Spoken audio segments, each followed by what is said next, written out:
Hi everybody, welcome to Chela and the Girls Next Door.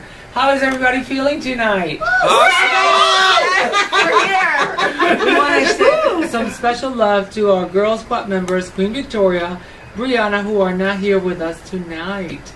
Would you like to get into the rundown? Yes, Let's do it. We need to. All right, so we know that with social media, there's a lot of issues when it comes to sharing. And there is such a thing as oversharing when it comes to relationships and venting. So how do you ladies feel about, is there too much sharing on social media? Honestly, I don't really think so. There is like a lot. That's what social media is for, right? We have a way to scrapbook our memories by going green and keeping things online, right? They've got the data to store all that good stuff.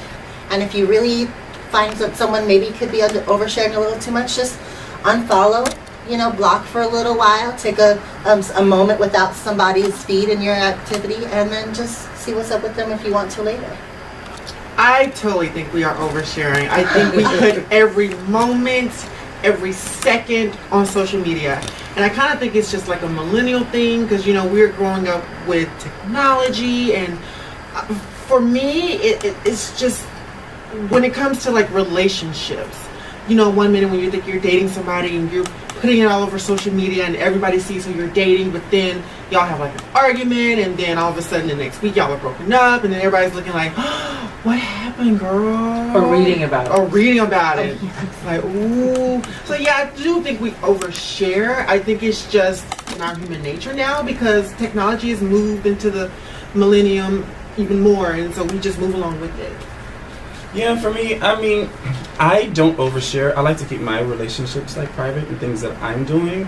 And like maybe if there's moments where I'm like celebrating something, like yes, I want to share that. I want you to know about that. But sometimes I see people where I'm like, well, that's too much. And I'm gonna take your note and unfollow. But it's also like when it comes to like, I think we're in the era too of like just I want to be liked. I want to be seen. I want to be known. I want to be left and known for something, you know what I mean? So it's hurtful and it's also helpful in a way, Right. I think there's also like a segment where, people from the minute they get up, I got up. From the second they have a bite of food, I'm eating this, I'm going to do this other thing. I think it's a lot of sharing on social media because everybody wants to sort of become a star to be seen. And this is giving people a tool to sort of overshare their entire life. With that said, that can come to bite you in the somewhere. Because if you're going to a specific area, let's say you go to the Abbey every Friday night or any club, people kind of start finding out where you frequent more often, which can put you in danger. Right. Or give you even a label of a drunk. We don't want that.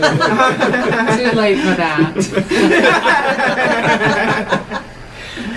When it comes to social media, let's continue the conversation with shaming or objectifying, which is a new trend. How many of you ladies see somebody that is just beautiful and you take a picture without their consent and all of a sudden post it to any of your social media apps that we now know? There's so many different platforms where people can share. Are any of you guilty of doing that? No.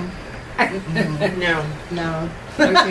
Well, I remember when, excuse me, when the whole trend of the whole trans men came out, and like there was these pictures circulating the internet, and they were like these 4 different trans men, and they were gorgeous, and I like shared it, and I was like, OMG, like I want all of them, all of them, and so in a way I was like, guilty, but they were beautiful, and I just wanted to share that with the world. Like, look at these beautiful human beings, you know what I mean? And people and my friends were on it and was like, oh wow. I think that's one thing, but then it could also be very damaging as well. I remember this story of this famous white girl. She was at the gym and there was some lady behind her coming in from like the showers or whatnot, and she was really body shaming her, and I was so offended by that because it was just like, here this woman is getting a workout, doing whatever it is she wanted to do, and this woman thought it was cute to put it on her social media where thousands and thousands of her followers saw her body shaming someone. And it was so hurtful and disrespectful to just see that. And so social shaming, you know, is horrible. And I kind of think that we are part of the problem when we share without someone's consent, because me personally, I would not want someone taking a picture of me without me knowing. And putting me on social media for people to like make fun of me, it's bullying in a way, and we gotta quit that.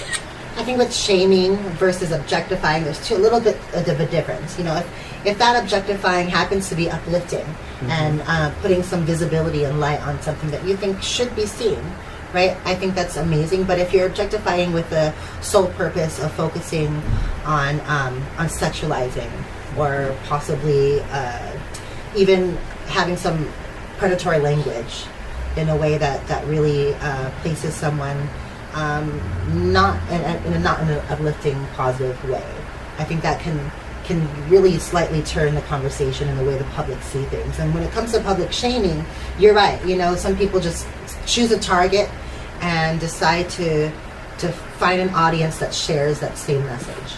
And I think sometimes it's unsubconsciously that we do shaming. You know, I don't think that. I mean, I'm guilty that I remember this one time I saw this woman at Walmart and her feet just were busted. And, you know, I did take a picture, but I did not think in the broader context of that I was body shaming her. It just seemed so funny to me. Mm-hmm. But now, thinking about, you know, if she would have seen this picture that I was shaming her layers of skin on her feet, that probably would have hurt her. Damn, take care of the feet though. But it is, I understand that is something I'm trying to not engage on anymore, because I know that we don't know where people's mindset is, and by sharing something like that, it can go viral and essentially can be damning to somebody. With that said, you know, there's also viral bigotry. We've seen hatred go viral when ex-Jasmina Saavedra from the 44th district here in Los Angeles was running for office, then got, you know, she lost that race, but you know, she filmed herself going into a Denny's restaurant, which is here in Los Angeles, a Denny's that I frequent, also filming this trans woman, and the trans woman eventually was escorted out of the restroom. That is just the worst. I mean, when you really think about what people are shaming and what people are hoping goes viral to really promote that bigotry, we think of of where you're at, right? We happen to be in Los Angeles, in a city and a county that's supposed to be so progressive, right? We have laws and protections, but people really don't know what those are, right? When we think of California just being so ahead of the game with the rest of our country, it's a shame that someone had to really take it to that level. And when you think about Hollywood, right, there's such a easy, quick way we're exposed to so much. There's a quick way to shame something that could be seen as different.